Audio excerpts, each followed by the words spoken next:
বারাকাতুহু। ইফতারের ঠিক পূর্ব মুহূর্ত, এই সময় লম্বা কথা না বলে একটু দোয়া করলে ভালো হবে। আজকে যারা উদ্যোগ নিয়ে ইফতারের আয়োজন করেছেন বাংলাদেশ খেলাফত যুব মজলিস, ওদেরকে অন্তর থেকে অসংখ্য ধন্যবাদ জানাই। এরা আমরা বাজারের ভিতরে এত বিশাল একটা আয়োজন করতে পেরেছে। আমাদের খেলাফত যুব মজলিস সহ অন্যান্য নেতাকর্মী যারা আছেন সবাইকে ধন্যবাদ জানাই, এলাকাবাসীকে ধন্যবাদ জানাই, আর মিডিয়া যারা আছেন তাদেরকে ধন্যবাদ জানাই। আপনারা বারবার একটা কথা বলেন, পিপুল ভোটে বিজয়, পিপুল ভোটে বুঝে, এগুলো বলা উচিত না। আল্লাহ যে কোনো ভাবে একজনকে পাস করাইছে, পাস হয়ে গেছে, বারবার বলে অন্যকে কষ্ট দেওয়া এটা উচিত না, এটা ইসলাম বলে না বলে।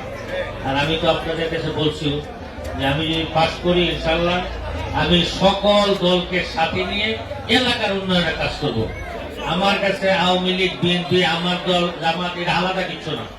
আমি আপনাদের পুরা পূর্ব তারাকান্দাবাসী আমাকে নেতা বানাইছেন, আপনাদের সকলকে সাথে নিয়ে যেভাবে কাজ করলে আমাদের এলাকার উন্নয়ন হবে, যাদেরকে সাথে নিয়ে কাজ করলে এলাকার উন্নয়ন হবে, আমি তাদেরকে সাথে নিয়ে ওইভাবে কাজ করতে রাজি ইনশাআল্লাহ। আর যারা আমার বিভিন্ন জায়গায় আমার বদনাম ছড়ানোর চেষ্টা করেন, আমাকে প্রতিবন্ধকতার চেষ্টা করেন, এটা করবেন না আল্লাহর হস্তে। ইফতারের আগ মুহূর্তে বলতেছি, এগুলো করবেন না, করলে আপনারাই হেরে যাবেন। একবার হেরেছেন, বেশি করলে বারবার হারবেন। একবার হেরেছেন, ধৈর্য ধরেন, আল্লাহ জিতাবে। কিন্তু যদি একবার হারার ক্রোধ যদি সংবরণ করতে না পারেন, তাহলে একবার নয় 1000 বার হারতে হবে। আমি মোহাম্মদুল্লাহ এমন কোন ব্যক্তি নয় যে আপনার সাথে পাল্লা দিয়ে কথা বলতে চাচ্ছি, বরং আমি আল্লাহর প্রতিনিধি হয়ে এসেছি। দুনিয়ার কেউ আমার পাশে না থাকলে আমার মাহবুদ আমার সাথে আছে। আর যত মেরা তো সব মেরা, ফলক মেরা, জমি মেরি, আগার তু এক নেহি মেরা তো কোই শাই নেহি মেরি। মাহবুদ যদি কারো হয়, সারা পৃথিবী তার গোলাম হয়ে যায়। আমি মনে করি মাহবুদ আমাকে এখানে এনে ঘাড়ে ধরে ইলেকশনের দাঁড় করে আমার এমপি বানাইছে। এটাকে আপনারা বুঝেন না? সারা জীবন মেহনত করেছেন, আর আমি 2-3 মাস যাবত মেহনত করেছি। পার্থক্যটা কোথায় এখনো বুঝেন না আপনারা? এই পার্থক্যটা জ্ঞানী মানুষকে তো বোঝানো উচিত না, বুঝে নেওয়া উচিত।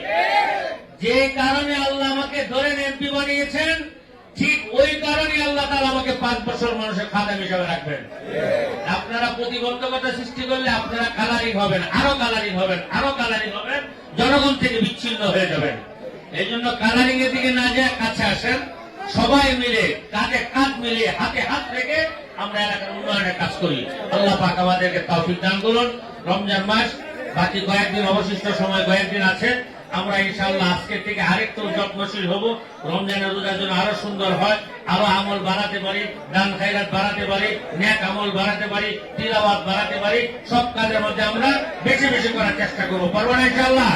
আল্লাহ পাক আমাদের তৌফিক দান করুন। সবাই একটু দরুদ শরীফ, আল্লাহুম্মা সাল্লি আলা মুহাম্মাদ।